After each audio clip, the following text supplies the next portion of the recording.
વડોદરામાં શોભાયાત્રા પર પથ્થરમારો કરનારા 13ની ધરપકડ કરવામાં આવી। પાદરાના ભોજ ગામમાં રામજીની શોભાયાત્રા પર પથ્થરમારો થયો હતો। વડુ પોલીસે પથ્થરમારો કરનારા 13 આરોપીની ધરપકડ કરી। શોભાયાત્રા પર પથ્થરમારો થતા 8 લોકોને ઇજા પહોંચી હતી। 16 લોકો સામે નામજોગ સહિત કુલ 26 લોકો સામે ફરિયાદ નોંધાઈ।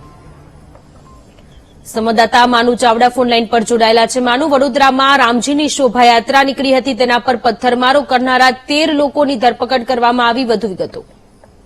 સોનલ, 22 તારીખે પાદરા તાલુકાના ભોજ ગામમાં બપોરે જે શોભાયાત્રા નીકળી હતી એ દરમિયાન ટોળાએ પથ્થરમારો કર્યો હતો। સમગ્ર મામલાને લઈને પોલીસ એક્શનમાં આવી।